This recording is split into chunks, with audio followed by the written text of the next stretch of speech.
بسم اللہ الرحمن الرحیم حامدًا و مصلیٰ اما بعد۔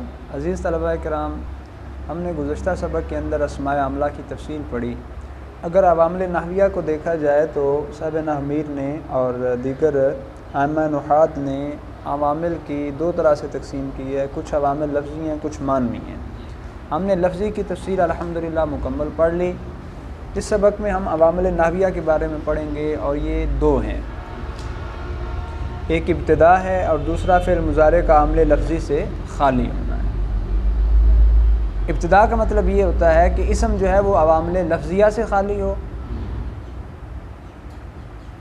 اور دوسرا فعل مضارع بھی عوامل لفظیہ سے خالی ہو، یہ دوسری۔ اچھا، ابتدا جو ہے یہ کیا عمل کرتی ہے؟ مبتدا اور خبر کو رفع دیتی ہے۔ اس حوالے سے تین موقف ہیں، مبتدا اور خبر کے حوالے سے تین موقف ہیں۔ پہلا یہ ہے کہ ابتدا مبتدا اور خبر دونوں کو رفع دیتا ہے۔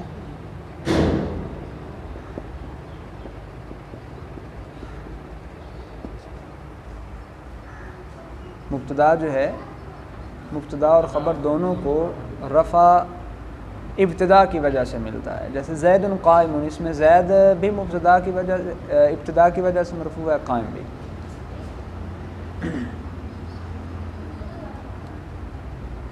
اچھا جی، دوسرا اس بارے میں موقف یہ ہے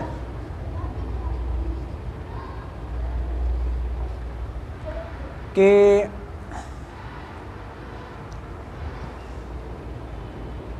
مبتدا کا عامل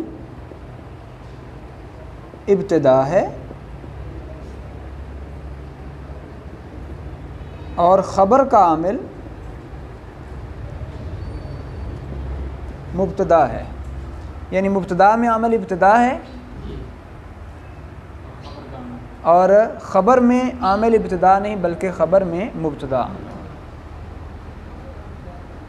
اور تیسرا اس بارے میں موقف یہ ہے کہ یہ دونوں ایک دوسرے میں عمل کرتے ہیں۔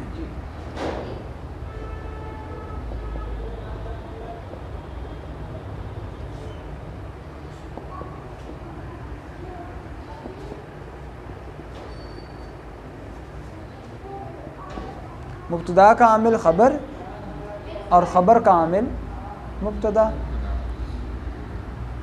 ان میں سے یہ جو پہلی صورت ہے، اس میں ابتدا جب مبتدا اور خبر دونوں کو رفع دے تو یہ معنوی عامل ہوگا، اور اگر اس دوسری صورت کو لیا جائے تو اس میں صرف مبتدا کے اندر ابتدا معنوی عامل ہوگا، خبر کے اندر چونکہ مبتدا عامل ہے تو یہ لفظی ہو جائے گا، اور تیسری صورت کے اندر دونوں ہی لفظی عامل ہوں گے، یہ معنوی عامل کی تقسیم سے نکل جائیں۔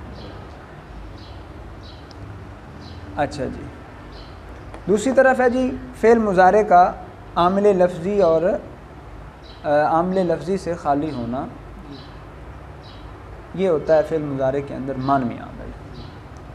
لفظی عامل یعنی عوامل نواصب و جوازم سے خالی ہونا، جو فعل مضارع کو نصب دیتے ہیں وہ بھی حروف نہ ہوں، جو جزم دیتے ہیں وہ بھی نہ ہوں، تو ایسی صورت میں فعل مضارع مرفوع ہوتا ہے، اور رفع کی وجہ کیا ہوتی ہے؟ یہ عامل معنوی ہوتا ہے۔ جیسے یضرب زید، اس میں یضرب کس وجہ سے مرفوع ہے؟ کیونکہ اس سے پہلے نہ تو حروف ناصبہ میں سے کوئی ہے نہ حروف جازمہ میں سے کوئی ہے۔ الحمدللہ اللہ کے فضل و کرم سے عوامل نحویہ کا بیان ہمارا مکمل ہوا۔ اس سے اگلے سبق کے اندر ہم خاتمہ کی ابحاث پڑھیں گے جو مختلف فوائد کے حوالے سے ہیں۔ اللہ رب العزت کی بارگاہ میں